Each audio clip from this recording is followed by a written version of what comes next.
안녕하세요. 주님 안에서 늘 평안하신가요? 오늘 말씀을 통해서도 더욱 주 안에 평안한 신앙생활 할 수 있는 힘을 얻는 시간 되길 원합니다. 기도하고 시작하겠습니다.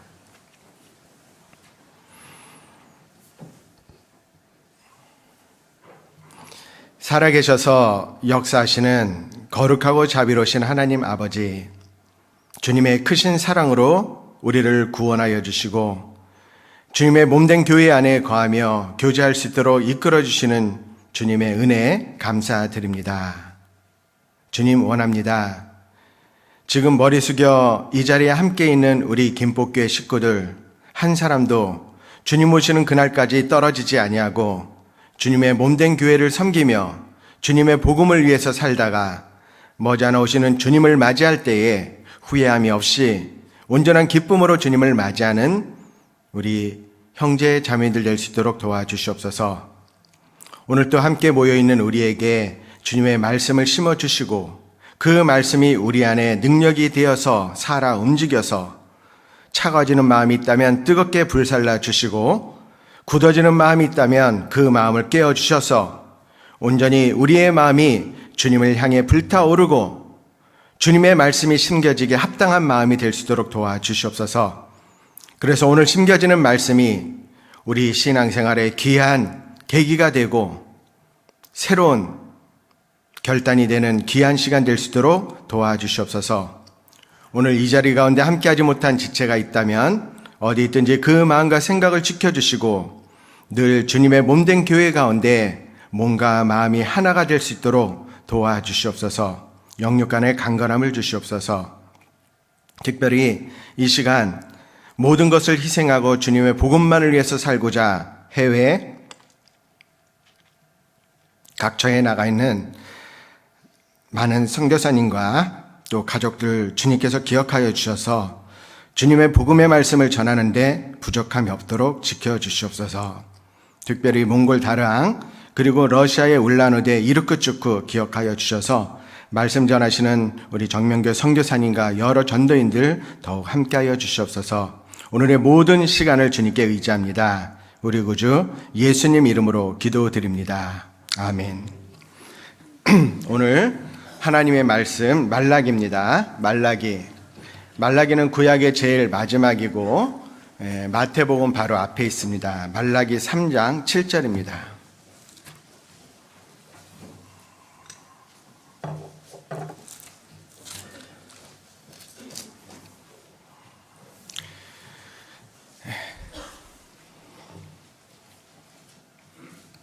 말라기 3장 7절부터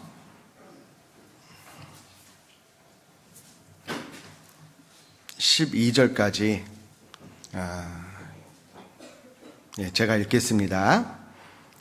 만군의 여호와가 이르노라. 너희 열주의 날로부터 너희가 나의 규례를 떠나 지키지 아니하였도다. 그런즉 내게로 돌아오라. 그리하면 나도 너희에게로 돌아가리라 하였더니 너희가 이르기를 우리가 어떻게 하여야 돌아가리까 하도다. 사람이 어찌 하나님의 것을 도적질하겠느냐. 그러나 너희는 나의 것을 도적질하고도 말하기를 우리가 어떻게 주의 것을 도적질하였나이까 하도다. 이는 곧 11조와 헌물이라. 너희 곧 온 나라가 나의 것을 도적질하였으므로 너희가 저주를 받았느니라. 만군의 여호와가 이르노라. 너희는 온전한 11조를 창고에 들여 나의 집에 양식이 있게 하고 그것으로 나를 시험하여 내가 하늘문을 열고 너희에게 복을 쌓을 것이 없도록 붙지 아니하나 보라. 만군의 여호와가 이르노라. 내가 너희를 위하여 황충을 금하여 너희 토지 소산을 멸하지 않게 하며 너희 밭에 포도나무의 과실로 기한전에 떨어지지 않게 하리니 너희 땅이 아름다워짐으로 열방이 너희를 복되다 하리라. 만군의 여호와의 말이니라. 3장 1절 말씀 같이 읽겠습니다. 만군의 여호와가 이르노라. 보라, 내가 내 사자를 보내리니 그가 내 앞에서 길을 예비할 것이요 또 너희의 구하는 바 주가 호련히 그 전에 임하리니 곧 너희의 삼하는 바 언약의 사자가 임할 것이라. 오늘은 말라기 말씀을 가지고 하나님의 뜻을 새겨보고 우리를 향하신 주님의 뜻이 무엇인지 묵상하는 시간 갖도록 하겠습니다. 최근에 우한 폐렴, 신종 코로나 바이러스 때문에 전 세계가 어려움을 겪고 있습니다. 여기에 우리도 잘 대처를 해야 됩니다. 자, 이 우한 폐렴이 이번 주부터 시작되는 대전도 집회에 영향이 가지 않기를 간절히 기도해야 됩니다. 신종 코로나 바이러스 우한 폐렴이 왜 생길까? 누가복음 21장 11절 말씀에 보면 첫째의 큰 기근과 지진과 온역이 있겠고 라고 하신 말씀처럼 주님 오시기 전에 이 세상에 나타날 징조가 있는데 그 징조 바로 온역입니다. 그 중에 하나가 주님 오실 날이 너무나도 가까웠다라는 것을 알 수 있어요. 아마 수년 전에 많은 사람들을 어렵게 했던 공포의 도가니로 넣었던 사스, 그 사스 바이러스보다도 이번이 약 10배 더 강력한 영향을 끼치고 있다. 그만큼 주님 오실 날이 가까웠습니다. 그렇게 우리는 더욱 주님 오실 때 주님 맞이할 준비를 해야 됩니다. 주님 오시는 그날까지 하나님의 역사가, 말씀의 역사가 쉬지 않는, 하나님께서 쉬지 않고 일하시는 교회가 되어야 됩니다. 자, 하나님이 일하셔야 되는데 그 하나님을 침묵케 하는, 하나님이 일하시지 못하게 하는 죄가 있다라고 말씀하십니다. 특별히 말라기 성경에는 그 죄가 기록이 되어 있습니다. 말라기 성경은 BC 430년경에 기록이 되었는데 말라기 선지자 이후에 400여 년 이상 이스라엘은 선지자도 없고 하나님의 말씀도 없는 영적 침묵기를 겪게 됩니다. 왜 그랬을까? 그 이유는 말라기서에 기록된 7가지 죄에서 회개하고 돌아오라라고 했는데 그 죄에서 회개하고 돌아오지 않았기 때문에 하나님이 침묵하신 겁니다. 자, 그 7가지 죄가 무엇일까 굉장히 중요하잖아요. 자, 말라기서에 기록된 7가지의 죄, 그 중에 3가지가 연결이 되어 있는 죄가 있습니다. 그러니까 이것은 굉장히 비중 있고 중요한 문제예요. 그 3가지에 연결되어 있는 죄가 무엇일까? 오늘 그 중심이 되는 사건을 통하여 우리 자신을 돌아보고 온전한 헌신이 무엇인지 우리가 생각하고 주님 오시는 그날까지 이제 남은 시간 얼마 남지 않았잖아요. 온전한 헌신을 하면서 주님을 기다리는 우리 김포교회가 되기를 간절히 원합니다. 이 말라기서에 언급된 7가지 죄의 항목은 쭉 보면 이렇습니다. 1장부터 보면 주님께서 우리를 어떻게 사랑하셨나이까? 자, 하나님이 이스라엘 민족을 사랑한다라고 했는데 주님이 우리를 사랑한 증거가 무엇입니까? 따지는 거예요. 그리고 너희가 나를 공경하고 너희가 나를 두려움이 어디 있느냐? 언제 우리가 주님을 멸시했습니까? 또 따지는 거예요. 하나님이 내가 너희에게 다시는 헌금을 받지 않겠노라. 왜 그런 건데요? 이스라엘 민족이요. 그것은 너희가 너희의 말로 여호와를 괴롭게 하였음이라. 우리가 언제 여호와를 괴로우시게 하였습니까? 그리고요, 너희가 나의 규례를 떠났도다 내게로 돌아오라. 그럼 우리가 어떻게 돌아갑니까? 그리고 너희가 어찌 하나님의 것을 도적질하느냐? 우리가 어떻게 주의 것을 도적질했습니까? 죄를 짓고도 모르는 거예요. 그리고 마지막 죄가 너희가 완악한 말로 나를 대적하였도다. 우리가 무슨 말로 주를 대적하였나이까? 라는 제목들이 나오는 거예요. 말라기서는 하나님께서 말씀하시고 거기에 반문을 하고 반대로 하나님이 응답하시는 그런 구조로 이루어져 있습니다. 하나님은요, 이스라엘 민족에게 나는 너희를 사랑한다. 이스라엘은 언제 하나님이 우리를 사랑했습니까? 내가 아비이고 주인일진데 너희가 나를 공경함이 어디 있느냐? 우리가 언제 주님을 멸시했습니까? 우리가 언제 주님께 더러운 떡을 드렸습니까? 우리가 언제 하나님의 것을 도적질했습니까? 계속 하나님의 말씀과 이스라엘 백성의 대답이 어긋납니다. 왜 그럴까요? 하나님이 보시는 관점과 백성들이 보는 관점이 달랐던 겁니다. 하나님의 말귀를 못 알아들은 거죠. 여러분, 이스라엘 백성들은 하나님의 말씀을 듣고도 도대체 이해할 수가 없었어요. 관점이 틀렸기 때문에. 그만큼 하나님과 떨어져 있었기 때문에.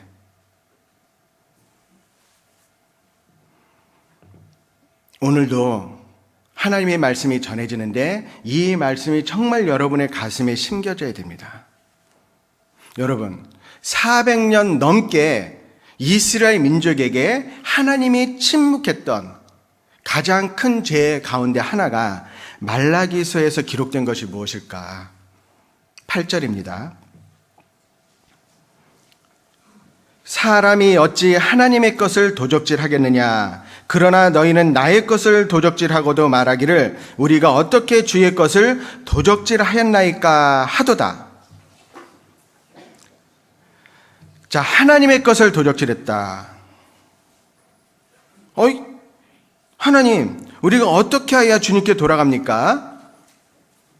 하나님께 도적질하고 어떻게 돌아올 수 있느냐? 언제 우리가 하나님께 도적질했습니까? 그랬더니 하나님 말씀이 이는 곧 11조와 헌물이다. 자, 이 말씀을 보면 알 수 있는 내용이 있죠. 하나님이 우리가 하는 11조도 보시는구나. 하나님이 보시니까 말씀하시는 거잖아요. 그리고 11조 하지 않은 것을 도적질로 보신 겁니다. 그리고 앞에 7가지 제목 중에 3번째와 4번째 죄를 보면 11조를 꼭 안 하는 것만을 도적질로 보신 게 아니에요. 그 3번째 죄와 연결이 되어 있는데 어느 것도 도적질로 보시냐면 당연히 드려야 될 것을 억지로 드리는 마음, 그리고 감사함으로 드려야 될 것을 억지로 드리는 것을 하나님께서는 도적질로 보셨던 거예요. 그런데 놀라운 것은요, 이스라엘 백성들이 11조를 도적질함으로 하나님은 침묵하셨을 뿐 아니라 더 놀라운 것이 11절에 기록되어 있어요. 그게 뭐냐면 11절에 만군의 여호와가 이르노라 내가 너희를 위하여 황충을 금하여 너희 토지 소산을 멸하지 않게 하며 너희 밭에 포도나무의 과실로 기한전에 떨어지지 않게 하리니. 자, 11조를 했을 때 이런 축복을 주시는 겁니다. 그럼 11조를 하지 않으면 재앙이 닥치는 거예요. 황충이 금해지고 토지 소산이 멸하게 되고 포도나무의 과실이 다 떨어진다. 이것은 이스라엘 민족 전체의 재앙이 되는 겁니다. 11조를 하지 않으므로 국가적인 재앙이 닥쳤던 거예요. 이스라엘 백성이 11조를 하지 않으므로 그 국가의 황충이 가뭄이 온 겁니다. 여러분, 우리 그리스도의 삶이 국가적인 재앙을 불러 일으킬 만큼 영향력을 끼칠 수 있다는 것을 기억하셔야 돼요. 1998년 한국에 왜 IMF가 왔을까? 어쩌면 온전한 11조를 하지 않았기 때문에 그리스도인들이.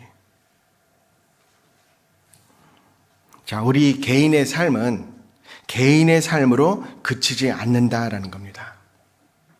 우리의 삶은 우리 주변에 이렇게 엄청난 영향력을 끼친다라는 것, 11조를 통해서 교훈해 주시는 거예요. 자, 그렇다면 이스라엘 백성들은 이런 불만을 말할 수 있을 겁니다. 하나님, 내가 11조 하기 싫어서 안 합니까? 어려워서 안 하는 거죠. 제 형편이 나아지면 당연히 11조 하고 말고요. 이런 불만을 말할 수 있겠죠. 그러나 하나님은 분명히 이렇게 대답하셨을 겁니다. 이스라엘 백성들아, 너희가 어려워서 11조를 못하는 것이 아니라 11조를 안 하기 때문에 너희들이 어려워진 것이다. 하나님은 이렇게 대답하지 않으셨을까요? 어려워서 11조를 못하는 게 아니라 11조를 안 하기 때문에 어려워진 것은 아닐까? 네, 그렇게 말씀하셨어요. 9절입니다. 너희 곧 온 나라가 나의 것을 도적질하였으므로 너희가 저주를 받았느니라. 이스라엘 백성이 저주를 받았던 이유는 뭡니까? 하나님의 것을 도적질했죠. 다시 말씀드리면 11조와 헌물을 하지 않았기 때문에 저주를 받고 어려워진 거예요. 여러분, 그렇다면 오늘날 살아가는 그리스도인들 생각해야 됩니다. 왜 내 생활이 어려워지고 경제적으로 어려울까? 경제적으로 어려워서 11조를 안 한다. 그게 아니고 온전한 11조를 하지 않기 때문에 내가 어려워졌다. 우리 스스로를 한번 돌아봐야 됩니다. 여러분, 정말 우리가 이 말씀을 믿는다면, 하나님의 말씀을 믿는다면 힘들지만 어렵지만 마음의 결단을 하고 올해 한번 해봅시다. 하나님이 진짜 우리를 도와주시는지 안 도와주시는지. 전도를 하다 보면 가끔 형제 자매님들로부터 11조에 관련된 질문을 받아요. 작년에도 받았었는데 이런 질문입니다. 목사님, 11조를 할 때 회사에서 통장에 넣어준 전체 본봉의 11조를 해야 됩니까? 세금을 뗀 후에 해야 됩니까? 떼기 전에 해야 됩니까? 또 어떤 분은 아니면 카드값 다 제하고 뒤에 남은 것을 가지고 11조를 해야 됩니까? 목사님, 이번에 적금을 탔는데요. 이 적금 들 때 다달이 11조를 하고 남은 금액에서 11조를 가지고 적금을 들었는데 그거 이번에 탔거든요. 이것도 또 11조 해야 됩니까? 고민이 되겠죠. 한번 물어보겠습니다. 이 질문을 하신 형제님 또는 자매님은 헌금을 더 하고 싶어서 물어본 거예요? 아니면 다른 마음 때문에 물어본 거예요? 전 이렇게 대답할 수밖에 없습니다. 믿음대로 하시라고. 마음 편한 대로 하시라고. 하나님이 원하시는 건 뭘까요? 계산기 탁 두들겨가지고 소수점 몇째짜리까지 자세하게 계산해서 보시는 그런 하나님 아닙니다. 하나님이 원하시는 것은 우리의 마음을 받으시는 거예요. 자, 한번 10절 같이 읽겠습니다. 만군의 여호와가 이르노나 너희의 온전한 11조를 창고에 들여 나의 집에 양식이 있게 하고 그것으로 너희에게 복을 쌓을 것이 없도록 붙지 아니하나 보라. 자, 성경 전체 가운데 유일하게 하나님께서 하나님을 시험하라 라고 말씀하신 구절이 말라기 3장 10절입니다. 온전한 11조를 가지고 시험하라. 여러분, 무엇이 온전한 11조죠? 월급의 10분의 1을 소수점 6째짜리까지 계산해서 정확하게 드린 것이 온전한 11조입니까? 그런 의미가 아닙니다. 온전한 11조란 모든 것이 하나님의 것이다 라는 믿음을 가지고 드리는 것이 온전한 11조입니다. 온전한 11조란 모든 것이 하나님께로부터 온 것이라는 믿음을 가지고 드리는 11조가 온전한 11조입니다. 온전한 11조란 하나님의 사역에 동참한다라는 믿음을 가지고 드리는 11조가 온전한 11조입니다. 하나님께서는 우리에게 그것을 원하시는 거예요. 모든 것이 다 하나님의 것이다. 내게 있는 모든 것이 다 하나님께로부터 온 것이다. 내가 하나님의 선한 사역에, 하나님의 놀라우신 일에 동참한다. 라는 믿음을 가지고, 마음을 가지고 하나님께 드리는 11조가 온전한 11조예요. 그럼 여러분, 왜 하나님이 우리에게 11조를 요구하실까요? 왜 하나님이 우리에게 물질을 요구하십니까? 하나님이 부족하기 때문입니까? 아닙니다. 여러분, 하나님이 우리에게 무엇인가를 요구한다면 그것은 하나님이 부족해서가 아니에요. 우리가 드리지 않아도 하나님은 모든 것을 다 갖고 계신 분이잖아요. 우리가 드리지 않아도 하나님은 하나님의 일을 하십니다. 우리가 드리지 않아도 하나님은 하나님의 뜻을 이루십니다. 그럼에도 불구하고 왜 하나님이 우리에게 그 얼마 되지 않는 작은 것, 그것을 요구하실까요?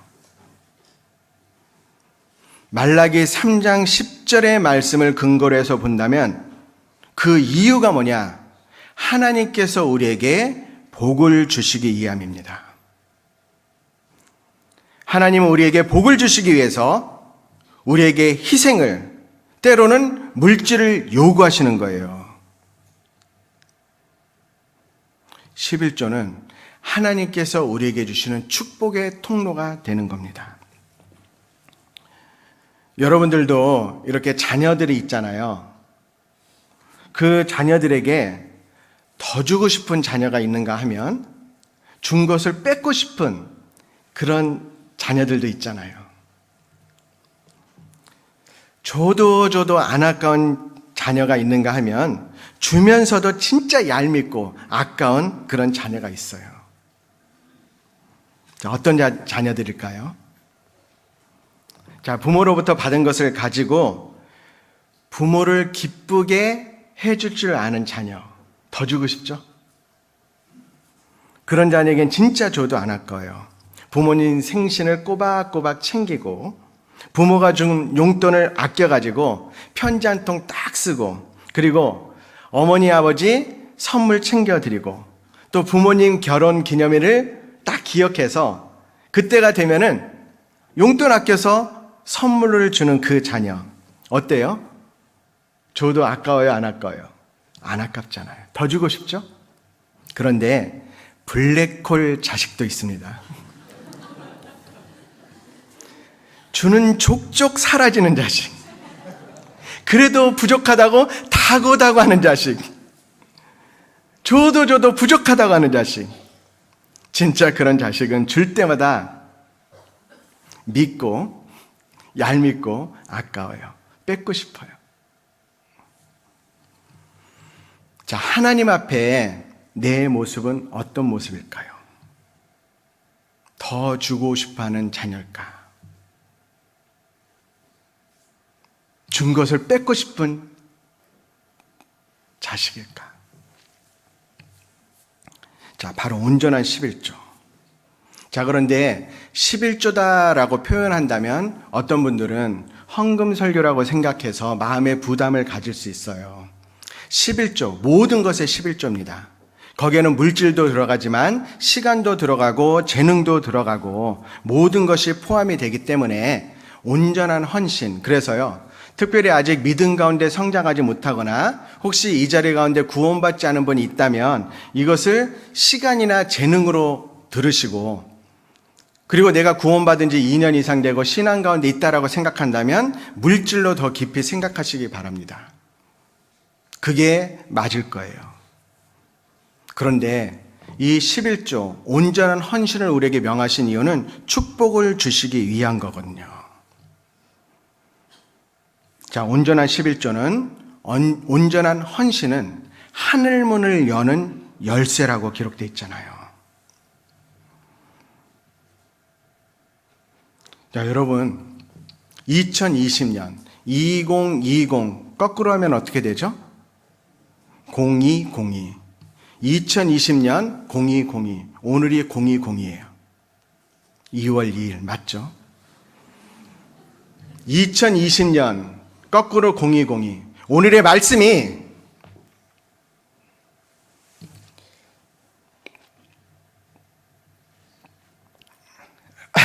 죄송합니다. 여러분들의 신앙에 한 획을 걷으면 좋겠어요.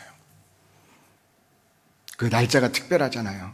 저는 하나님이 특별히 주신 날이다라고 생각합니다.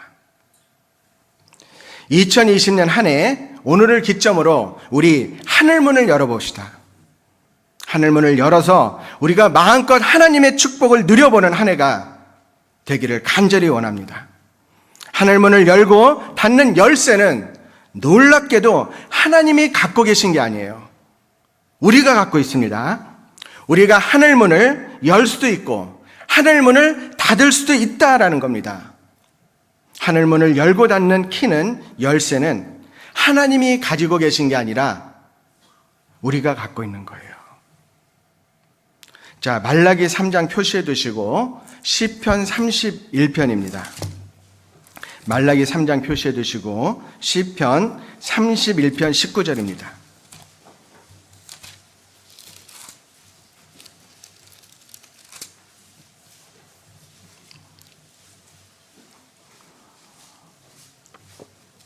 시편 31편 19절 같이 한번 읽겠습니다. 주를 두려워하는 자를 위하여 쌓아두신 은혜, 곧 인생 앞에서 주께 피하는 자를 위하여 베푸신 은혜가 어찌 그리 큰지요. 자, 시편 31편 19절의 말씀, 이것도 믿음입니다.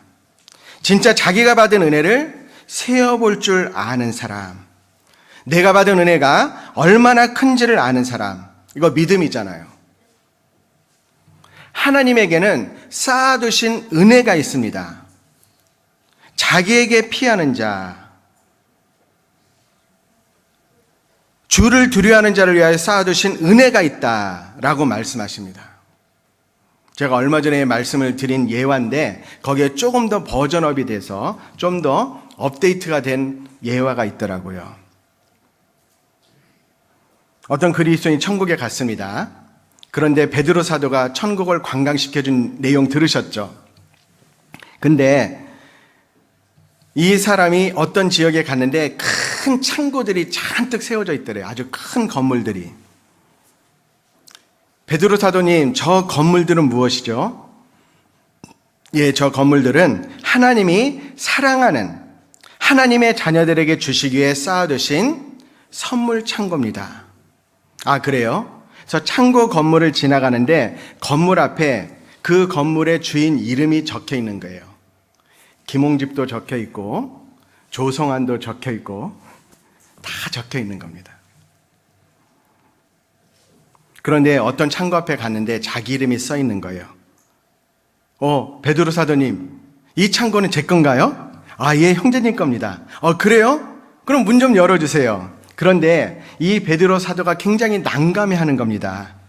안 보시는 게 좋을 텐데요. 아니, 내 건데 왜 그래요? 열어주세요. 그래서 열어줬어요. 딱 열었는데 엄청나게 큰 창고에 선물이 빽빽하게 쌓여 있는 겁니다. 이게 다 제 겁니까? 아, 예, 형제님 겁니다. 그리고 그 선물 가까이 갔는데 포장지 있잖아요. 겉표지에 전부 다 도장이 딱딱 하나씩 찍혀 있는 겁니다. 뭐라고 찍혀 있냐면 수취인 거부. 하나님이 우리에게 보내주시려고 준비했는데 거부했다라는 거예요. 받을 사람이 거부해서 전부 다 되돌아온 소포, 선물 주머니였어요. 그게 왜 돌아왔을까요? 우리가 기도하지 않았기 때문에. 왜 돌아왔을까요? 우리가 온전한 11조를 하지 않았기 때문에. 우리가 순종하지 않았기 때문에. 정말 잃어버린, 놓쳐버린 하나님의 은혜가 얼마나 많을까. 저는 이것을 생각하면서 이게 내 문제구나. 여러분, 그 하늘 창고에 그 하늘 무는 열쇠, 그 열쇠는 내가 갖고 있는 거예요. 그리고 그 열쇠의 이름은 온전한 11조다라는 겁니다. 온전한 11조는 하늘 문을 여는 열쇠가 됩니다. 그리고 또 온전한 11조, 온전한 헌신은요, 재산을 증식하는 방법이 돼요. 11절입니다. 말라기 3장 11절. 표시해 두셨죠?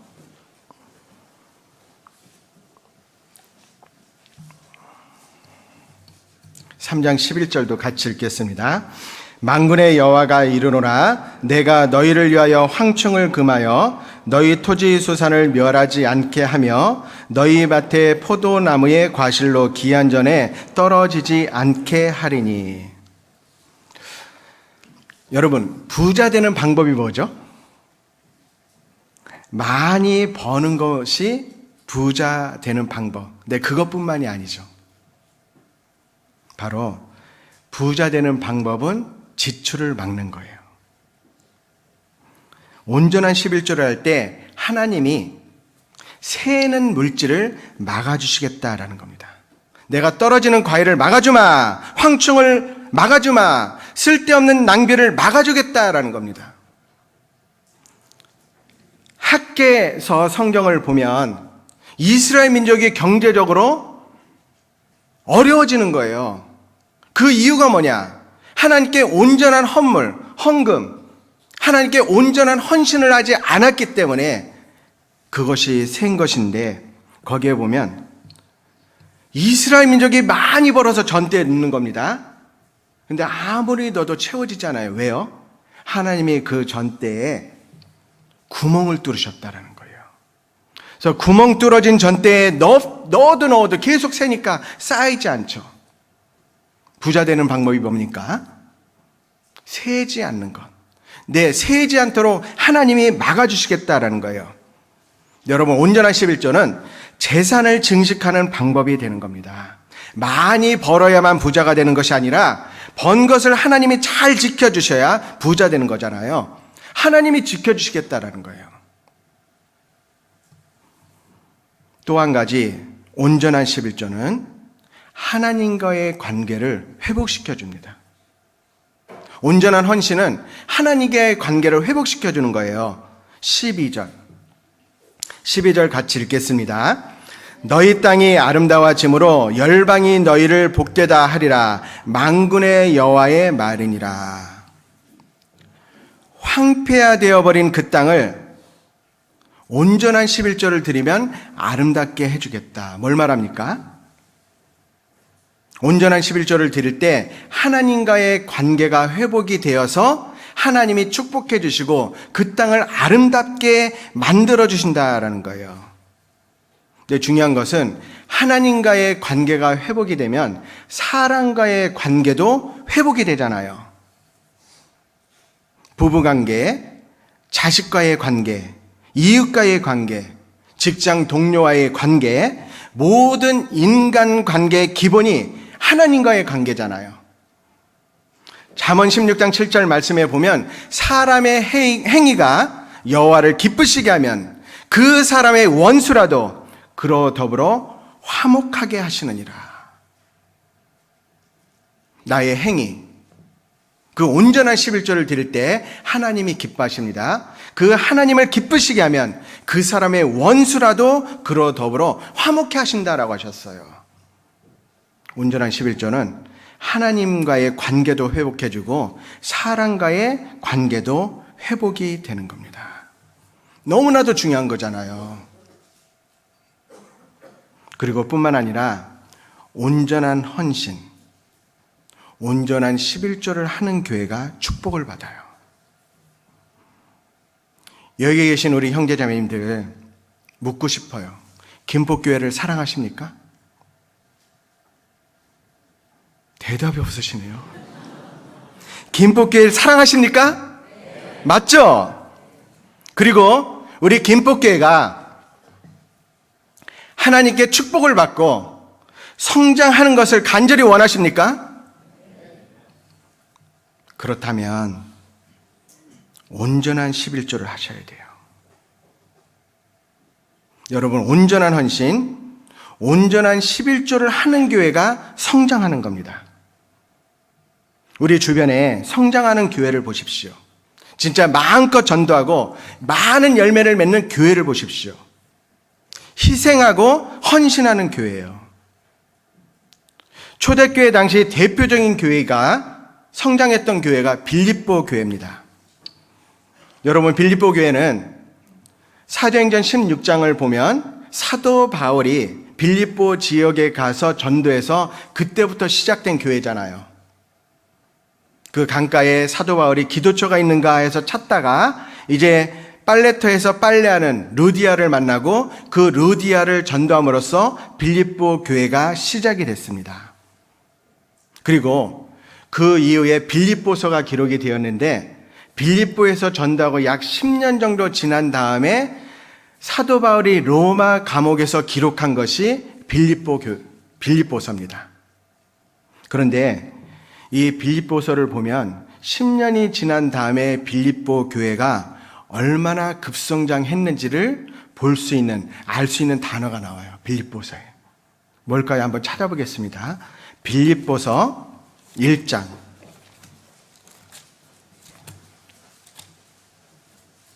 1절입니다.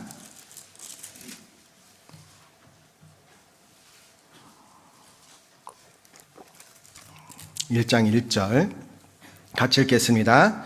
그리스도 예수의 종 바울과 디모데는 그리스도 예수 안에서 빌립보에 사는 모든 성도와 또는 감독들과 집사들에게 편지하노니. 이 1절 말씀에 보면 빌립보 교회가 급성장했다, 크게 성장했다라는 것을 알 수 있는 단어가 두 개 나오죠. 바로 감독들, 집사들. 이 감독이 장로잖아요. 10년이 지나는 동안 이 빌립보 교회는 급성장해서 많은 장로님들, 많은 집사님들이 세워졌다라는 거예요. 여기에 나오는 장로와 집사는 요즘 다른 교회들을 이렇게 보면 많은 장로 집사 있죠? 그런 장로와 집사를 말하는 게 아니에요. 저도 하나님을 제대로 알지 못하고 믿지 않았을 때 장로교에 오랜 시간 다녔어요. 그 교회가 꽤 컸는데 30살에 집사 직분 받았어요. 왜? 시간이 어느 정도 됐고 헌금도 많이 하고 또 봉사도 하니까 그냥 집사 직분을 준 거예요. 자, 돈을 많이 내게 되면 얻게 되는 그런 집사와 장로가 아니고 디모데전서 3장에 보면 감독과 집사의 자격이 나오거든요. 그 자격에 부합되는 장로와 집사를 말하는 겁니다. 디모데전서 3장에 보면 그 기준이 굉장히 엄격합니다. 우리 교회도 꽤 규모가 되는데 그럼에도 불구하고 장로님은 아직 안 계시고 이제 집사님들 몇 분 계시잖아요. 그런데 처음에 우리 교회는 집사님을 선정할 때 디모데전서 3장의 기준에 부합되는 분들을 뽑기 때문에 그렇게 많지 않은 거예요. 그런데 빌립보 교회는 지금 10년밖에 안 됐잖아요. 우리 교회보다 연수가 짧은데 많은 장로님들이 있었고 많은 집사님들이 있었다라는 거예요. 그러면 어떻게 빌립보 교회가 이렇게 빨리 성장할 수 있었는가? 그 이유가 있어요. 여러분, 빌립보 교회는 세계 선교에 동참을 했던 교회입니다. 자기들도 어려우면서 적극 세계 선교에 헌신했던 교회가 빌립보 교회예요. 자, 빌립보서 4장 15절입니다.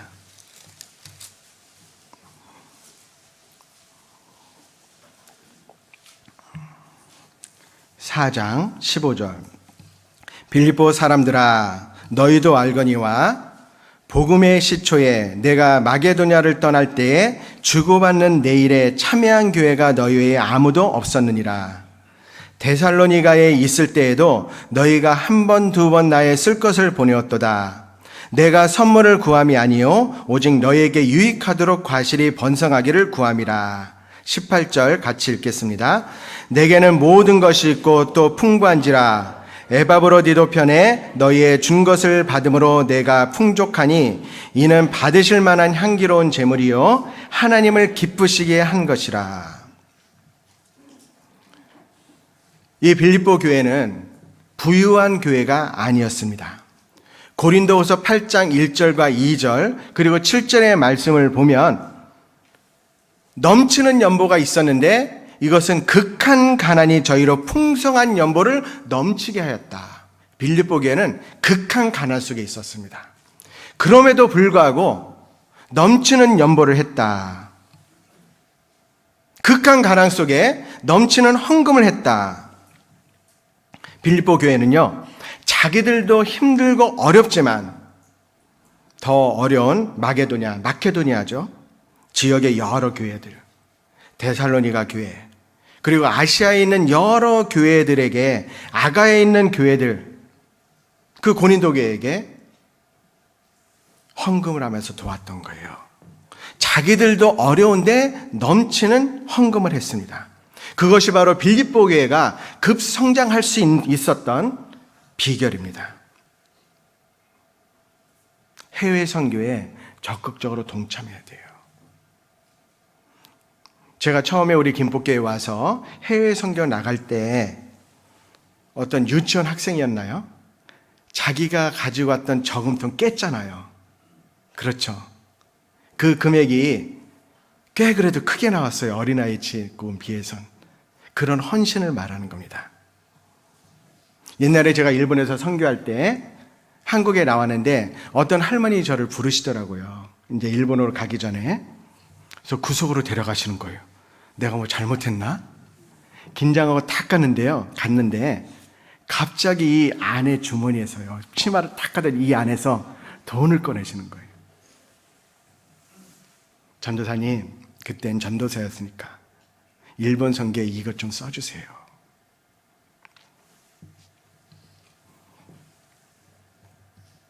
근데 제가 알거든요. 그 어르신이 얼마나 어려운 생활 가운데 있는지.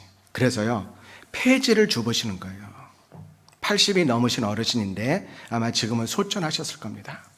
폐지를 주어서 그걸 가지고 모아서 헌금으로 만들어서 그 돈을 주신 거예요.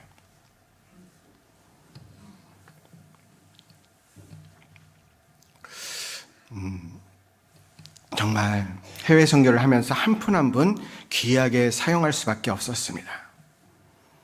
그런 헌금을 받을 때마다 더 기도가 돼요. 마음에 감사함과 뜨거움이 올라옵니다. 그런 간절한 마음과 헌신을 통해서 하나님이 역사를 이루시는 거예요. 우리 김포교회도 가끔 해외 선교 갈 때 부르시는 분들이 계셔요.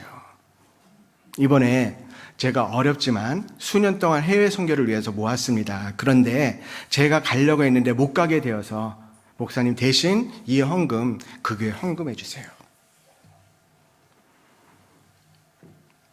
그런 형제 자매들의 희생, 헌신이 있기 때문에 우리는 그 희생으로 말미암아 주어지는 은혜를 더불어서 누리는 거잖아요. 그런데 한두 사람이 아니고 모든 형제 자매님들이 하늘문을 열고 쏟아지는 축복을 누려야 됩니다.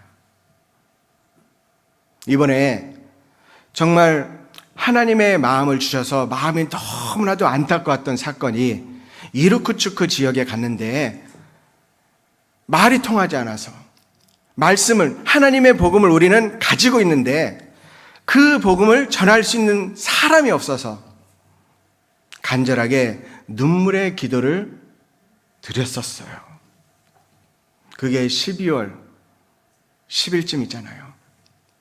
근데 1월 17일, 한 달 조금 지나서 이루크츠크 지역에 10명이 넘는 사람들이 구원받는 크신 역사가 있었습니다. 왜요? 많은 분들의 희생이 있었고 기도가 있었고 헌신이 있었기 때문에. 우리 몽골의 다르안교회, 그리고 다르안교회를 통해서 선교하고 있는 러시아의 울라노데, 이루크츠크, 그리고 치타, 그 주변의 많은 도시에 우리가 후원 교회가 되고 있잖아요. 적극적으로 지원할 때 하나님께서 하늘문을 열고 쏟아주실 축복이 있는 겁니다. 우리 그 축복을 기대하면서 올 한 해 해외 선교에도 힘쓰면서 하나님을 감동시키는 한 해가 되길 간절히 원합니다. 그리고 우리가 이렇게 훌륭하게 교회당을 지었기 때문에 어느 누구를 모시고 와도 자랑스럽잖아요. 그렇죠? 전도하는데 진짜 힘이 되잖아요. 이런 교회당이 있기 때문에 힘있게 전도를 할 수 있고 많은 교제의 혜택을 누리고 전도의 혜택을 누리고 있습니다. 근데 제가 처음에 우리 교회 왔을 때 교회당이 이미 지어졌죠. 그런 마음이 들더라고요. 내가 무인승차하면 안 되겠다. 무전취식하면 안 되겠다. 그래서 하나님 앞에 그래서는 안 되겠다라는 마음을 주시더라고요. 사실 아직 그 건축 헌금 때문에 힘들고 어려운 우리 형제 자매님들 제가 알아요. 지금도 그 건축 헌금에 작정한 것을 갚기 위해서 애쓰시는, 그래서 생활이 어렵고 밤낮 쉬지 않고 일하시는 분들을 제가 알아요. 하나님이 그 마음 알아주실 겁니다. 그리고 혹시 내가 아직 건축 헌금에 동참하지 못했다면, 그 기회를 갖지 못했다면 아직 늦지 않았어요. 사실 건축 헌금이 어느 정도 다 들어왔는데도 불구하고 내 이자를 내야 되는 부분이 있거든요.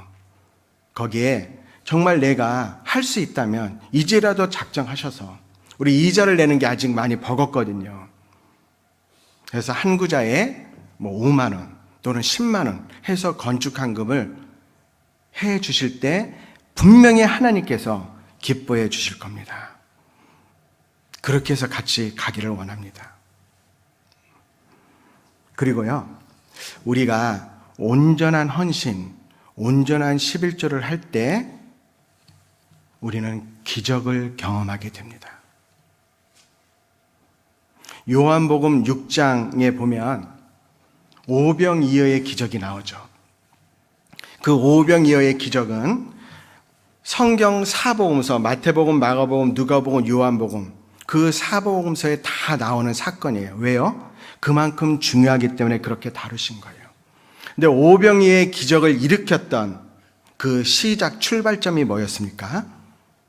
오병이어 떡 5개, 물고기 2마리, 어린아이의 한 끼 도시락이었습니다. 그런데 그 어린아이는 양보했습니다. 자기가 먹지 않고 그것을 예수님께 드렸습니다. 만약에 그 아이가요, 도시락을 가지고 싫어요. 이거 내 도시락이에요. 안 돼. 우리 엄마가 주신 거예요. 홀라당 아이가 먹어버렸다면 그 아이 배만 부르고, 그리고요, 이건 성경에 기록되지 않았을 거예요. 그러나 그 아이는 내어드렸어요. 사실 오병이어 별거 아니잖아요. 한 끼 도시락 별거 아니잖아요. 그런데 그것을 주님께 드렸을 때 주님은 그것을 가지고 약 2만 명이 넘는, 성경에는 5천 명이라고 돼 있지만 장정만 5천 명이고 어린아이, 여인, 어르신들까지 따지면 2만 명이 넘는 그 사람들이 배불리 먹고 12광주리가 남은 거예요. 주님은 우리가 드린 것을 가지고 일을 하십니다. 그걸 기억하셔야 돼요. 내가 드리지 않는다면 하나님은 역사하지 않고 일하시지 않는 거예요. 내가 가지고 있는 것으로 하나님이 역사하시는 것이 아니고 주님께 내어드린 것으로 하나님은 일하신다라는 겁니다. 여러분, 내가 드리는 것은 작은 것이지만 주님이 그 작은 것으로 일을 하실 땐 우리는 엄청나게 큰 것을 경험하게 될 겁니다. 우리 김포교회 안에서 그런 역사, 그런 축복받는 교회가 되길 원하시잖아요. 그럼 하나님 보시기에 작은 것 주님께 드려야 됩니다. 여러분, 1,000원의 기적 운동을 아십니까? 1,000원의 기적 운동. 제가 1,000원의 기적 운동이다라고 말하고 싶은 내용이 있어요. 무엇일까요? 1,000원. 뭐가 생각나요? 깨어 있어야 되는데.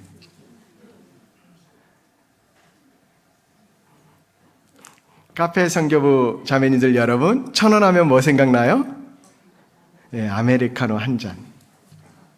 우리 푸른 초장에서 그 카페에서 마시는 커피 한 잔이 1,000원이에요.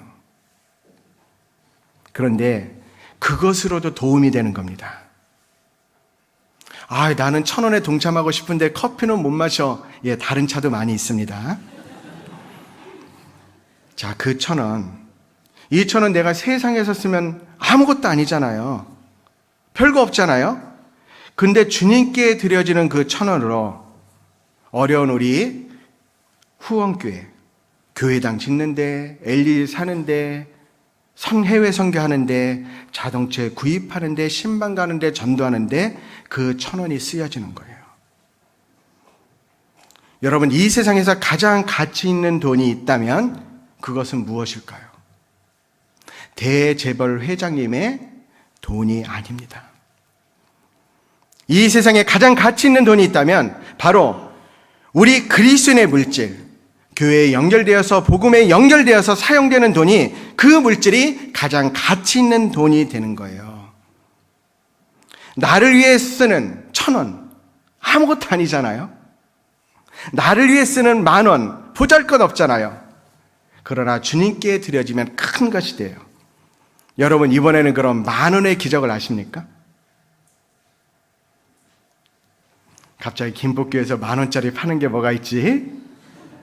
그 기적이 아니에요.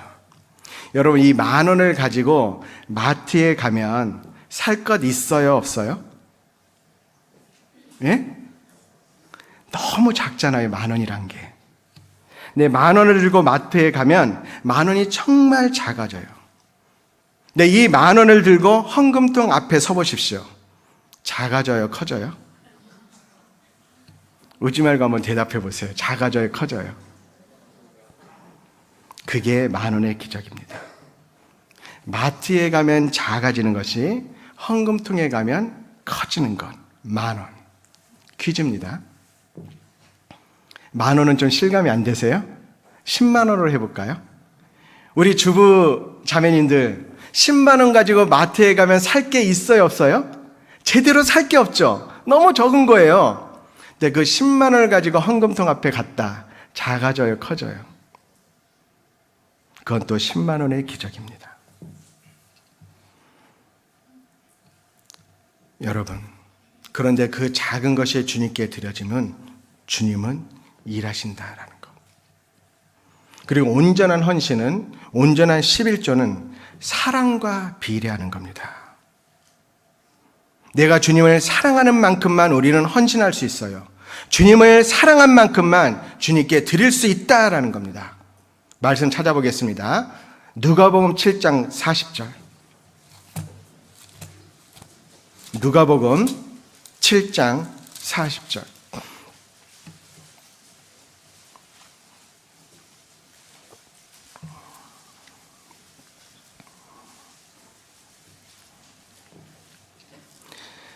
(7장 40절에) 예수께서 대답하여 가라사대 시몬아 내가 내게 이를 말이 있다 하시니 저가 가로되 선생님 말씀하소서.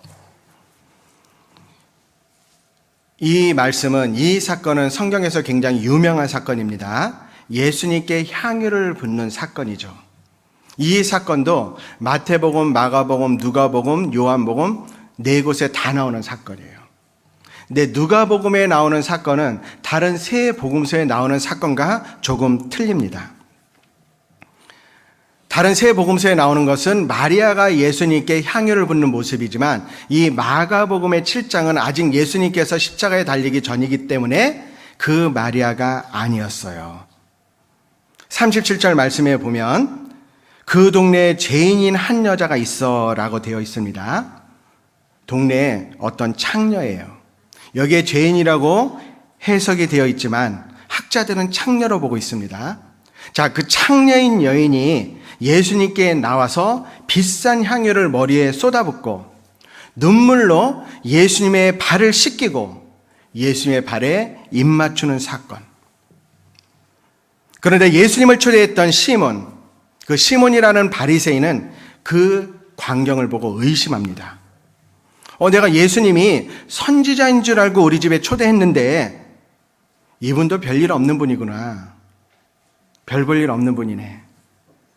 자기를 만지작하는 이 여자가 창녀라는 걸 알았다면 만지지 못하게 내쳐야 됐는데 가만히 있는 거 보니까 이 예수님도 그냥 보통 사람이구나.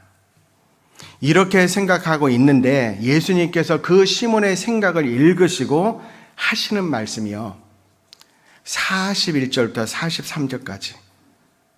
자, 한번 41절부터 43절까지 같이 읽겠습니다.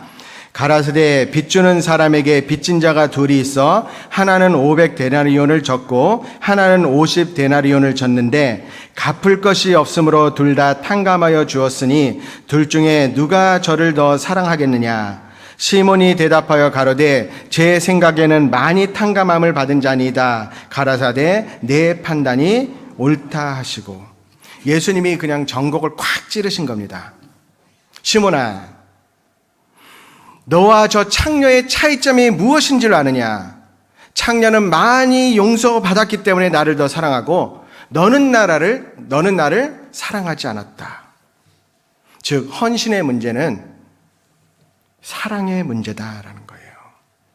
온전한 11조는, 온전한 헌신은 물질의 문제가 아니라 주님을 향한 사랑의 문제를 말하는 겁니다. 44절에 보면 여자를 돌아보시며 시몬에게 이르시되 이 여자를 보느냐?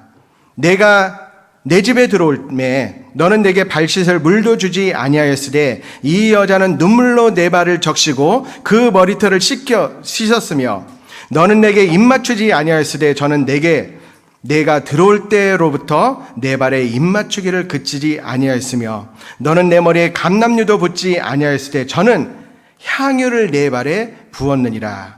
47절 같이 읽겠습니다. 이러므로 내가 내게 말하노니 저의 많은 죄가 사하여졌도다. 이는 저의 사랑함이 많음이라. 사함을 받은 일이 적은 자는 적게 사랑하느니라. 누가 주님을 더 사랑합니까? 여러분, 우리가 주님을 사랑하는 그 사랑의 분량을 우리는 뛰어넘을 수 없어요. 우리는 주님을 사랑한 만큼만 주님께 드릴 수 있고, 사랑한 만큼만 참을 수 있고, 사랑한 만큼만 견딜 수 있고, 사랑한 만큼만 인내할 수 있고, 사랑한 만큼만 드릴 수 있는 거예요. 그 이상은 못하는 겁니다. 주님을 향한 나의 사랑을 측정하는 도구가 있다면 그것은 물질입니다. 내가 주님을 어느 정도 사랑하는지를 우리는 쉽게 알 수 있는 거예요. 그 사람의 인격을, 그 사람의 믿음을, 주님을 향할 사랑을 알 수 있는 방법, 그 물질을 어디에 쓰는가를 보면 알 수 있는 겁니다. 우리는 누군가의 희생 위에 세워진 주님의 몸된 교회 안에 누군가의 희생으로 말미암아 부어지는 은혜를 우리는 더불어 누리고 있음을 기억해야 돼요. 여러분, 믿음의 선진들은 목숨도 희생했습니다. 그 결과로 우리가 지금 복음을 누리고 있는 거예요. 우리가 하나님께 드리는, 우리가 주님을 위해 희생하는 그 모든 것의 최고의 보상이 뭘까요? 그것은 하나님이 영광을 받으시는 겁니다. 우리가 희생해서 우리가 주님께 드려지는 것으로 하나님이 영광만 받으실 수 있다면 사실 그것은 우리가 받는 최고의 보상이 될 거예요. 우리는 더 이상 바랄 것이 없잖아요. 아마 천국에서 지금 이 복음을 전하기 위해서 희생한 6천만 명의 순교자들이 지금 이 광경을 바라본다면 어떤 생각을 가질까요? 이런 마음을 가져야 되지 않을까요? 그때 내가 목숨을 내걸고 사자에게 붙잡혀 죽고 불에 태워서 태움을 받아서 순교하기를 진짜 잘했다. 그것을 느낄 수 있도록 해줘야 되지 않을까요? 그 결과로 이렇게 많은 형제자매님들이, 많은 성도가 말씀에서 위로받고 교제하고 주님을 찬양하고 주님을 섬기고 함께 협력해서 이뤄진 영혼을 주님께 인도하는 하나가 되는 것, 그것을 본다면 그때 내가 죽기를 잘했다. 그것이 아마 순교자들이 받게 되는 최고의 보상일 겁니다.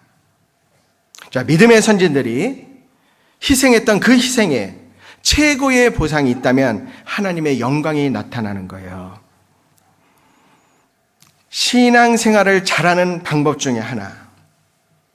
자, 신앙생활을 잘하기 위해서는, 본격적인 신앙생활을 하기 위해서는 세 개의 산을 넘어야 된다 라고 그렇게 생각했습니다. 첫 번째 산은 뭐죠? 저는 이 산에 걸려서 1년 동안 신앙생활을 못했거든요.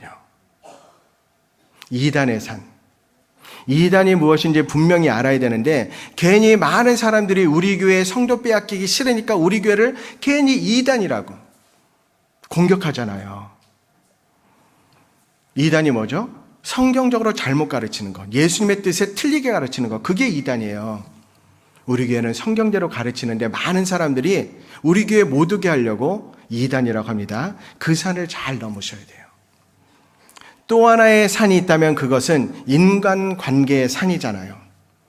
교회에 나왔는데 형제 자매들에게 상처를 받아서 나 그 자매 있으면, 그 형제 있으면 안 나가. 그 인간관계의 산을 넘어야 됩니다. 그래서 예를 들어서 그 형제 있어서 안 나가. 그래서 다른 교회 갔습니다. 다른 교회 가면, 다른 우리 지역교회 가면 그런 형제 있을까요? 없을까요? 그런 자매 있을까요? 없을까요? 똑같이 있어요. 하나님이 나를 연단하기 위해서 주시는 거라고요. 교회에서는 사랑을 받기 위해서 오는 것이 아니고 주님께 받은 사랑을 내가 실천하기 위해서 오는 것이 바로 교회다라는 마음 가지셔야 돼요. 그리고 또 하나 넘어야 될 산이 있는데 그것은 물질의 산을 넘는 겁니다. 누가복음 16장 9절에 보면 불의의 제물로 친구를 사귀라. 하나님이 우리에게 물질을 주신 목적이 나옵니다. 그것은 친구를 사귀라고 주신 거예요. 어떤 친구입니까? 세상 친구가 아니죠. 영원한 천국에 함께 갈 수 있는 영원한 친구. 그 친구를 위해서, 그런 친구를 만들기 위해서 너의 물질을 사용해라. 하나님이 나에게 주신 모든 것은 그 용도가 정해져 있습니다. 왜 하나님께서 우리에게 물질을 주셨죠? 주님의 복음을 위해서 살라라고. 그 용도가 있는 거잖아요. 하나님이 우리에게 물질을 주신 목적이 무엇인지 분명히 생각하셔야 돼요. 이 세상의 부귀향락을 누리라고, 이 세상의 많은 즐거움을 누리라고? 아닙니다. 그렇다면 즐거움과 부귀향락을 위해서라면 당장 천국에 데려가셔야 돼요. 안 데려가신 이유가 있죠. 복음을 위해서 사용하라고. 그런데 그 주님이 곧 오십니다. 말라기 3장 1절입니다.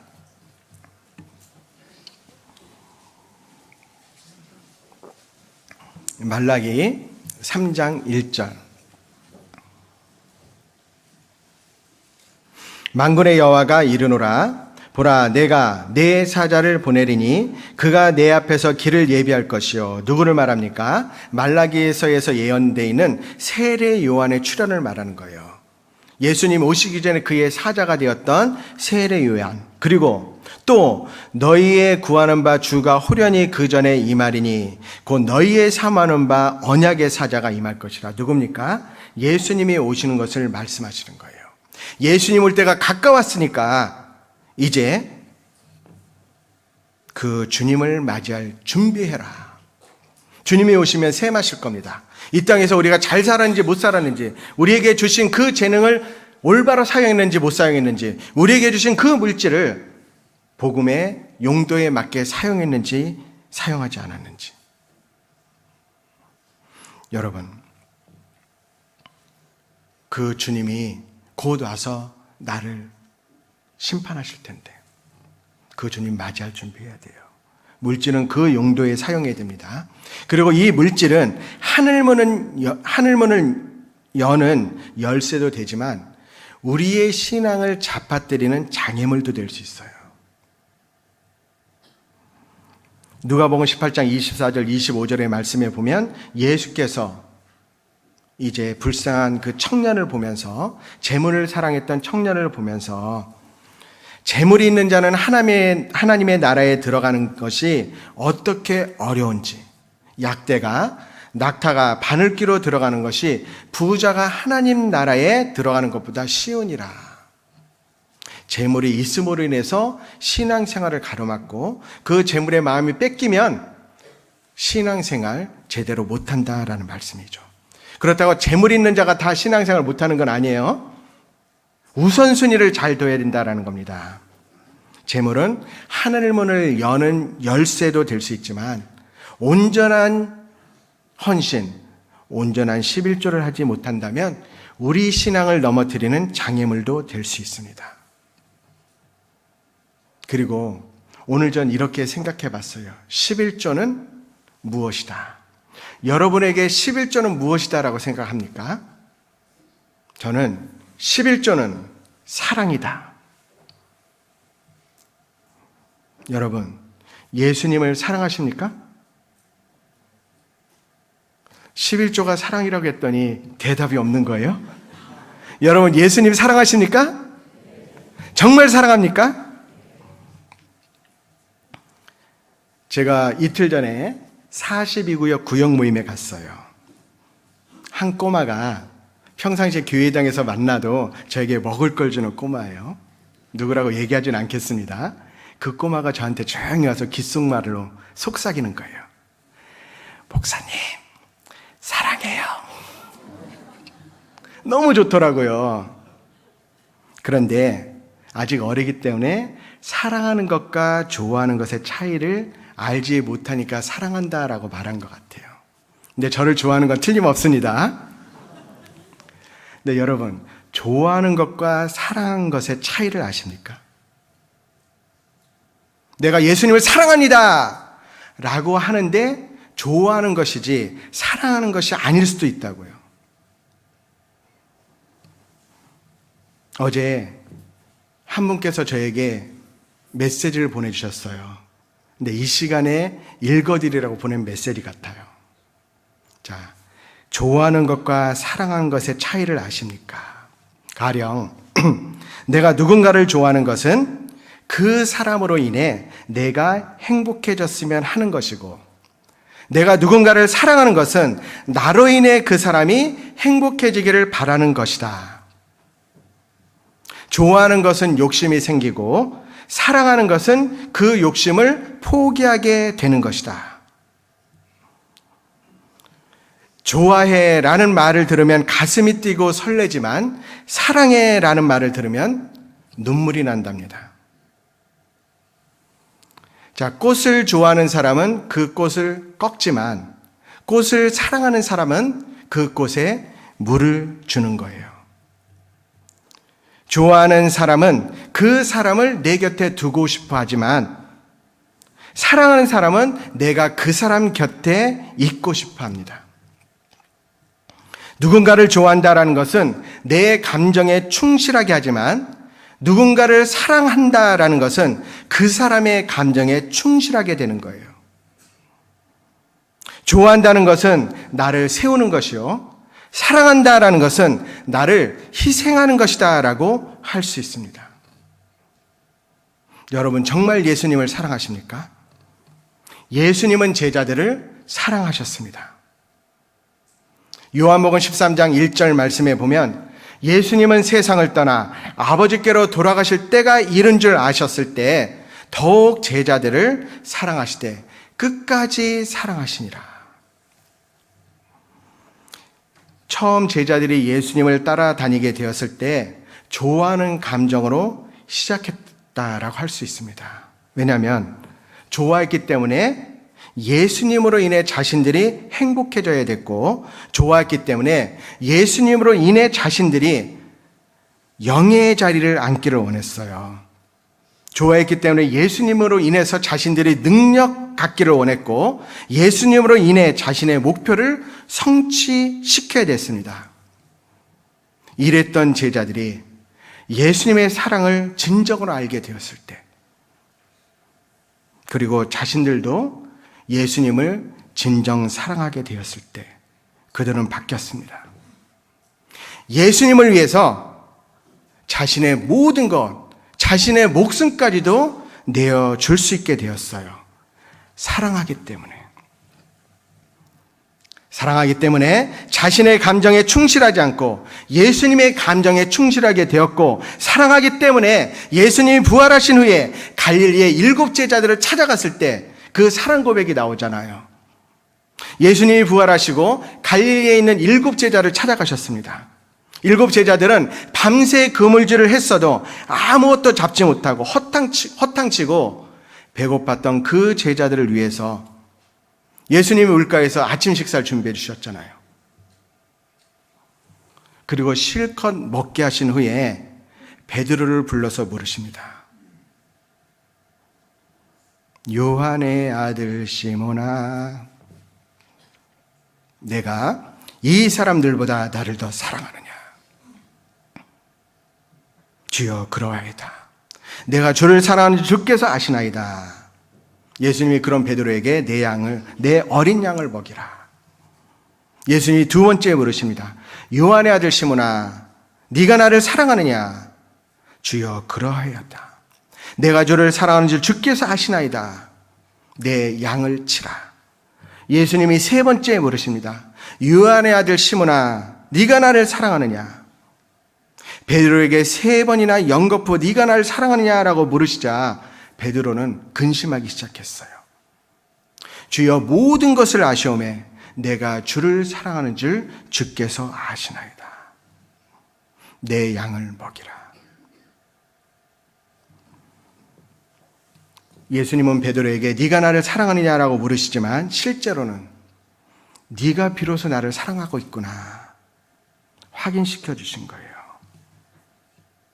베드로는 바뀌죠. 진짜 예수님을 사랑하는 자로 바뀌었어요. 예수님이 좋아서 따라다녔지만 이제는 예수님을 사랑하기 때문에 따라다니는 자로 바뀐 거예요. 여러분들은 정말 예수님을 좋아해서 따라다닙니까? 사랑해서 따라다니십니까?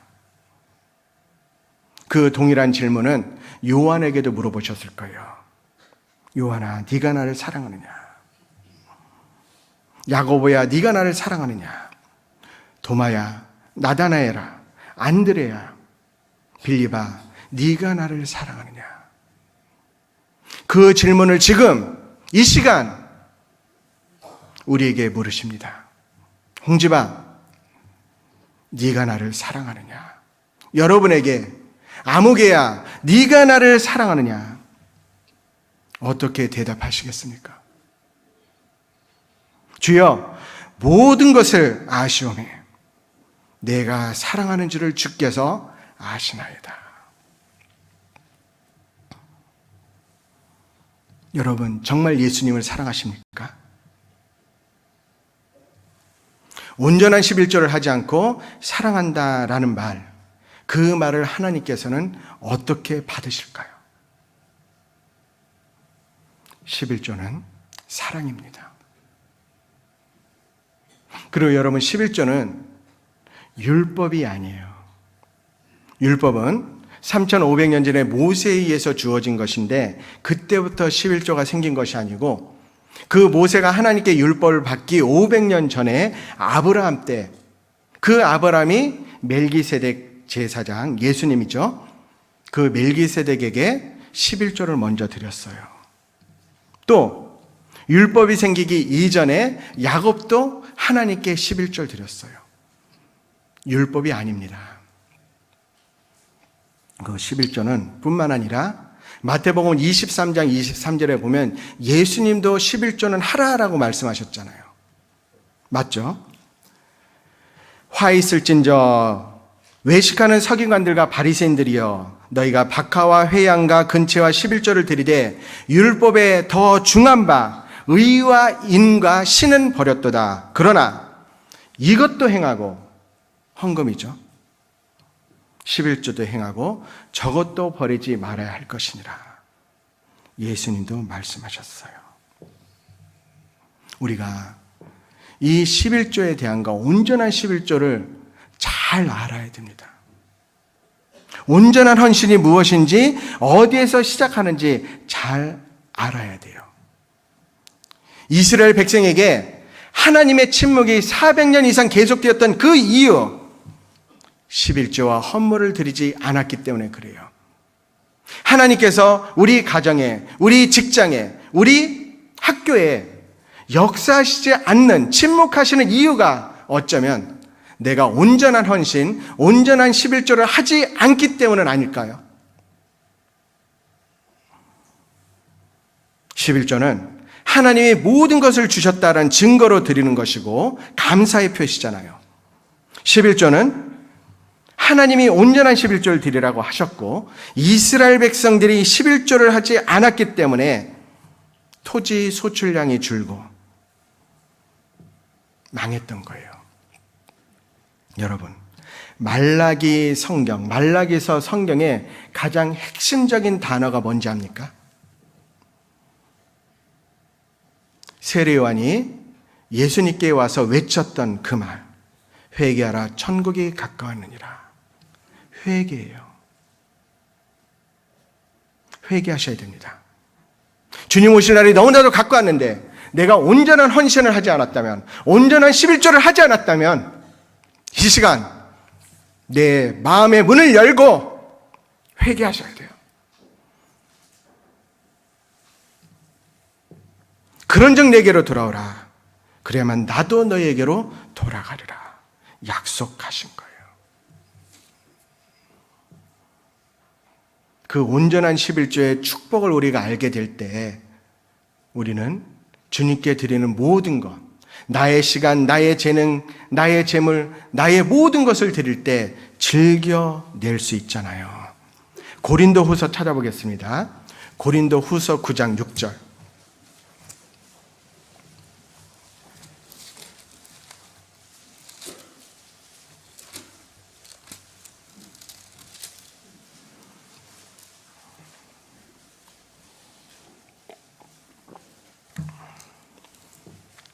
육 절 7절 같이 읽겠습니다.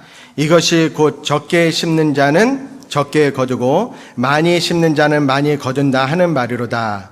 각각 그 마음에 정한 대로 할 것이요 인색함으로나 억지로 하지 말지니 하나님은 즐겨내는 자를 사랑하시느니라. 자, 하나님께서 즐겨내는 자를 사랑하시는 이유가 뭘까? 즐겨내는 것에는 그 속에는 하나님을 사랑하는 마음이 들어있기 때문에 이 재물은 자기가 땀을 흘려 노력하고 수고한 결실이잖아요. 그것을 즐겨낼 수 있는 사람은 하나님을 사랑하는 사람이기 때문에 그래요. 그리고 즐겨낸다라는 말씀 속에 무엇이 있죠? 내 소망은 이 땅에 있는 것이 아니라 하나님께 소망을 둔다라는 증거가 되는 겁니다. 만약에 땅에 소망이 있다면 땅에다 쌓으려 할 거예요. 그러나 땅에 쌓지 않고 하늘에 쌓는 것은 하늘에 소망이 있고 참으로 하나님의 그 소망을 믿고 있기 때문이잖아요. 그리고 즐겨낸다라는 그 속에는 영혼을 사랑하는 마음이 들었기 때문에 내가 드리는 이 물질이 활용되어서 더 많은 잃어진 영혼들이 구원을 받게 되기 때문에 즐겨내는 거예요. 그것을 보면서. 그리고 즐겨낸다라는 것은 먼저 그의 나라와 그의 의를 구하는 마음과 생각이 들어있기 때문에 즐겨낼 수 있어요. 그리고 즐겨낸다라는 것은 인생의 목적이 재물이 아니고 내 인생의 목적은 하나님이다 라는 것을 보여주고 있는 거잖아요. 우리 즐겨내는 사람이 되어야 돼요. 왜 하나님이 즐겨내는 자를 기뻐하시고 왜 하나님이 온전한 11조를 기뻐하실까? 그 온전한 11조, 온전한 헌신 속에는 온전한 마음과 철저한 그 마음이 들어가 있는 거예요. 그래서 헌신, 11조 생활은 온전한 11조를 철저히 한다라는 것은 온전한 마음으로 내가 주님께 행한다라는 가장 근본적인 신앙의 바로미터, 척도가 된다라는 걸 기억하셔야 됩니다. 다시 한번 말씀드리지만 하나님께서 우리에게 11조를 요구하시는 목적이 뭐예요? 하늘문을 열고 쌓을 것이 없도록 붙지 아니하나 봐라. 축복을 주시기 위한 것이에요. 그렇기 때문에 온전한 11조를 하게 될 때 진짜로 우리의 환경과 상황이 바뀌는 겁니다. 온전한 헌신을 할 때 하나님께 영광이 되는 거예요. 온전한 헌신을 할 때 내 주변의 많은 사람들에게 영향을 주는 거예요. 말라기 3장 12절입니다.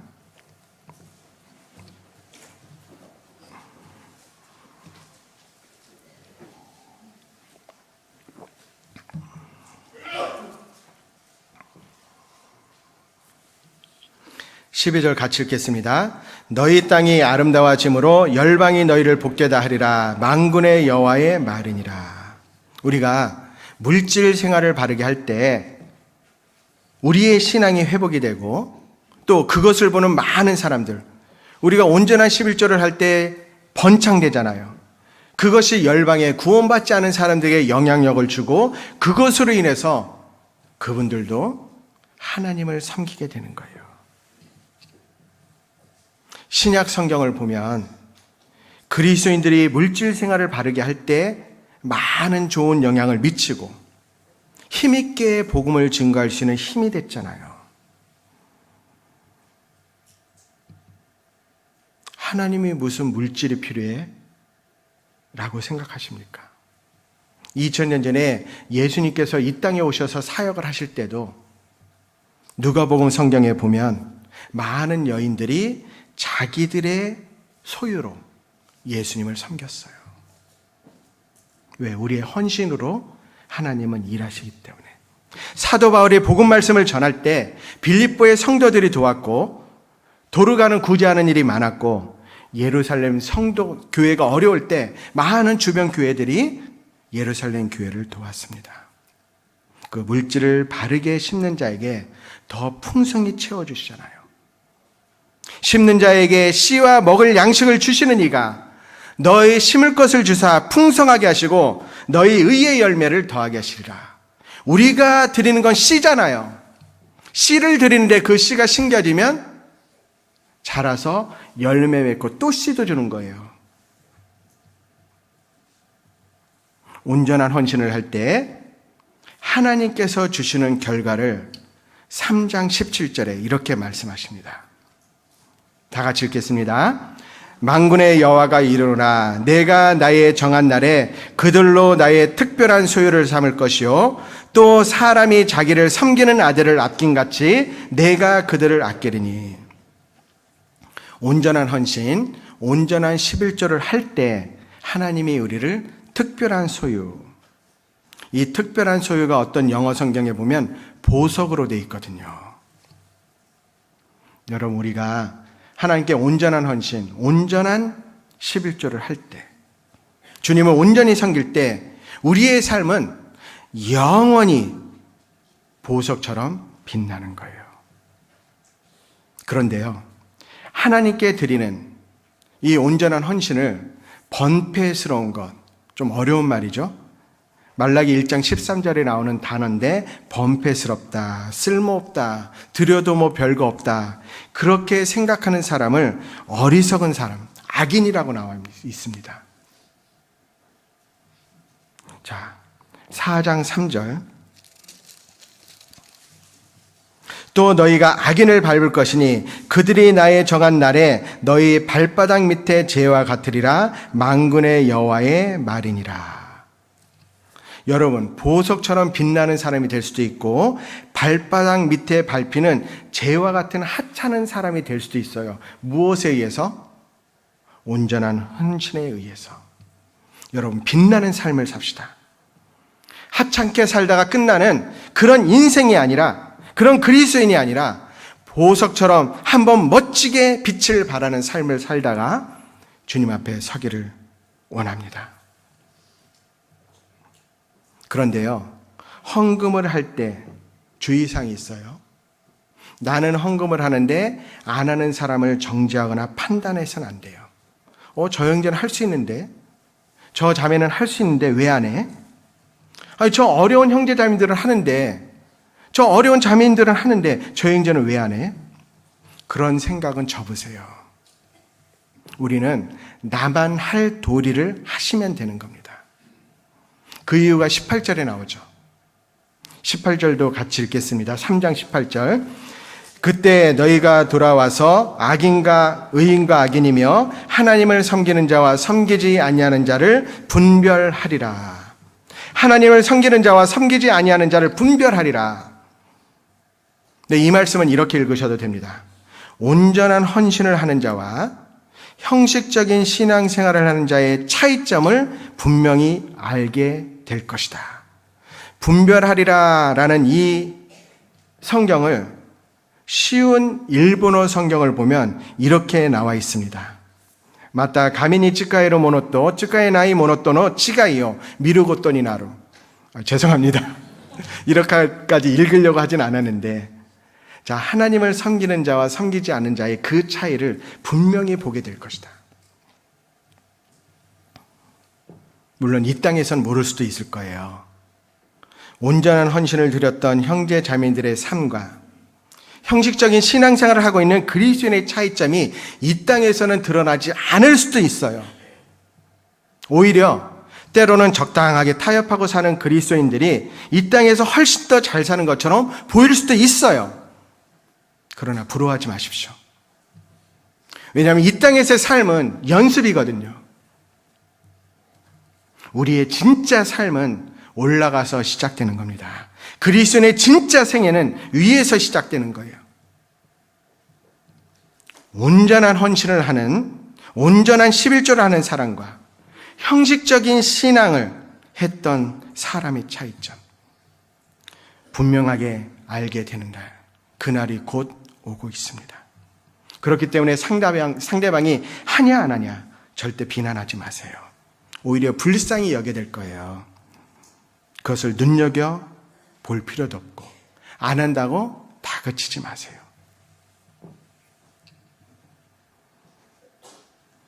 나만 하면 되는 겁니다. 나만 하세요. 자기만 하면 돼요. 나중에 차이점을 하나님이 분명히 드러내실 겁니다. 그런데 신앙생활을 하다 보면 참 속상할 때가 있어요. 우리가 볼 때 정말 귀하게 쓰임받을 수 있는 분인데 온전한 11조를 하지 않기 때문에 쓰임받지 못하는 분들, 그분들 보면 진짜요, 속상해요. 속이 상하고.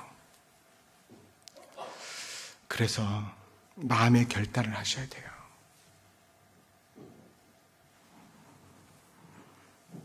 우리 온전한 11조를 하면서 11조 하지 않는 사람들 더 잘 풀리네. 오히려 구원받은 사람이 네가 그렇게 사니까 오히려 더 힘들어지는 거나 라고 비난받을 수도 있어요.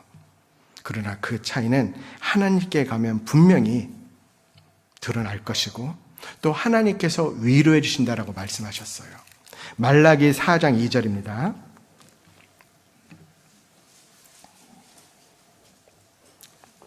(4장 2절) 같이 읽겠습니다.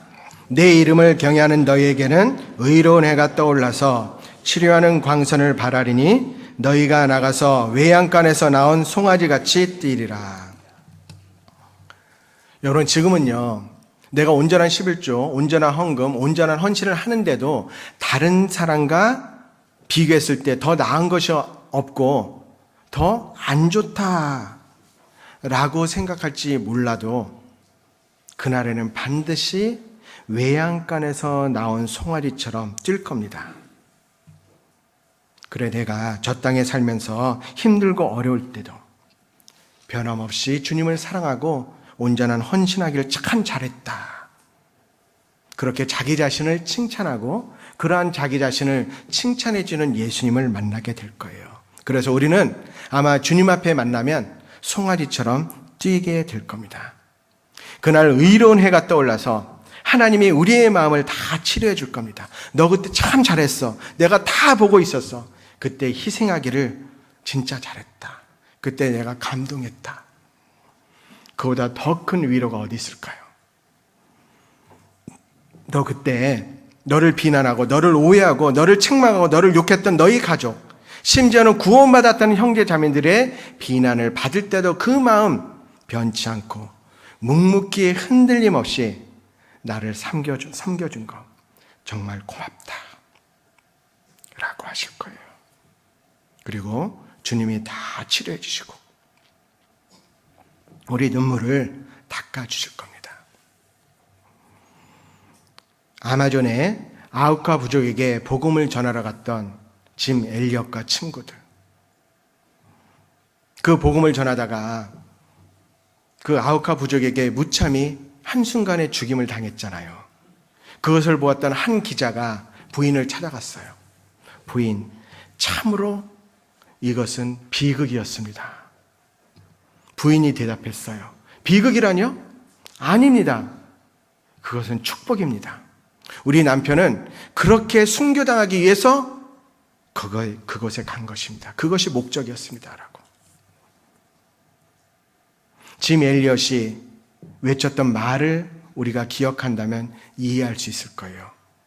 그거는 순교당한 것은 비극이 아니고 축복이었다. 그 순교자가 이렇게 말했죠. 영원한 것을 얻기 위해 영원하지 않은 것을 버리는 것은 지혜로운 것이다. 영원한 것을 얻기 위해서 영원하지 않은 것을 포기하는 것은 어리석은 것이 아니다. 맞습니다. 우리가 하늘의 것을 얻기 위해서 이 땅의 것을 포기하는 것, 미련한 거 아니에요. 영원한 것을 얻기 위해 영원하지 않은 것을 버릴 줄 아는 것은 지혜로운 선택입니다. 탁월한 선택이에요. 하나님은 하나밖에 없는 독생자를 이 땅에 보내셨어요. 그리고 그 독생자는 우리가 받을 고난과 저주를 다 받으셨어요. 그럼에도 불구하고 누구도 원망하지 않으셨습니다. 심지어 못세게 그 십자가 위에 달리셨을 때도 매달려 있는 그 상황에서도 그 독생자 예수 그리스도는 나를 위해 기도하셨어요. 예수님 말씀하셨죠. 저들의 죄를 용서하여 주옵소서. 자기들이 행하는 일이 무슨 일인지 알지 못함이니이다. 그것은 로마 병정을 향한 기도가 아니었죠. 여기 앉아있는 나를 위한 기도였어요. 하나님, 저 김포교회당에 앉아있는 저 사람들을 용서해 주십시오. 자기들이 하는 일이 무슨 일인지 알지 못함이니이다. 예수님의 긍휼, 예수님의 자비하심, 예수님의 희생, 예수님의 피, 예수님의 죽음, 예수님의 부활이 우리를 영원한 멸망으로부터 건져주고 값없이 하나님의 자녀로 삼아주신 것이 사실이기 때문에 우리가 하나님께 드리는 그 어떤 것도 우리는 희생이다라고 말하는 건 과분한 거잖아요. 우리가 하나님께 드리는 그 어떤 것도 지나치다라고 말할 수 없는 겁니다. 왜냐하면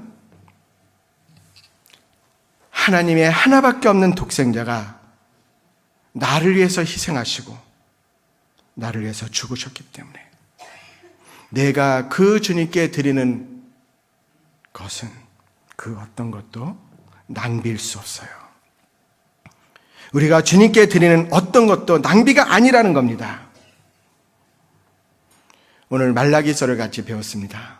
이 말라기 선지자인데 말라기 선지자 그 이름의 뜻은 나의 사자, 여호와의 소식을 전하는 자. 여러분, 이제 곧 주님이 오십니다. 우리 이 시대, 마지막 시대의 말라기가 됩시다. 그래서 하나님이 침묵하지 않도록, 하나님의 계시가 닫혀지지 않도록, 하나님의 문이 닫혀지지 않도록 우리 마지막 시대의 말라기가 됩시다. 우리가 우리 직장의 말라기가 됩시다. 우리 직장에서 하나님의 능력이 나타날 수 있도록 우리가 우리 학교의 말라기가 됩시다. 우리 학교에 하나님이 침묵하지 않도록 우리가 우리 가정의 말라기가 됩시다. 우리 가정에서 하나님이 침묵하지 않도록 우리 이 시대의 말라기가 됩시다. 이 시대에 하나님이 침묵하지 않도록 하나님이 계속 말씀하시도록 계속 역사하시도록 마지막 시대의 말라기가 되기를 소망합니다. 우리 하나님을 침묵하지 못하게 합시다. 온전한 헌신, 온전한 11조를 하는 김포교회가 됩시다. 기도하겠습니다.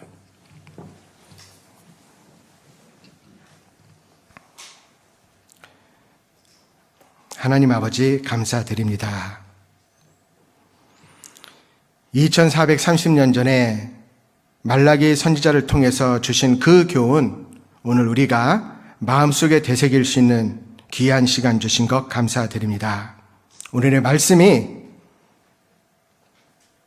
우리 신앙생활에 커다란 계기가 될 수 있도록 도와주시고 온전한 헌신을 하지 못했던 우리 자신을 돌아보며 회개하고 이제 주님께 온전한 헌신을 해서 2020년 한 해에는 하늘문을 열고 하나님이 주시는 축복이 넘치는, 은혜가 넘치는 우리 김포교회 될 수 있도록 도와주시고 인도하여 주시옵소서. 내일부터 시작되는 성경 강연에 주님께서 함께하여 주셔서 말씀 전하시는 김승환 목사님 영육간의 강건함을 주시고 또 그 말씀을 듣기 위해서 우리 기도하는 모든 영혼들이 다 참석할 수 있도록, 그래서 주님 참석한 모든 영혼들이 구원받을 수 있도록 도와주시옵소서. 이를 위해서 수고하고 기도하고 애쓰는 우리 형제 자매들의 마음 즐거이 헌신하며 기쁨으로 봉사할 수 있도록, 또 신앙 가운데 더욱 성장하는 귀한 계기가 될 수 있도록 도와주시고 인도하여 주시옵소서. 남아있는 시간 주님께 의지합니다. 우리 구주 예수님 이름으로 기도드립니다. 아멘.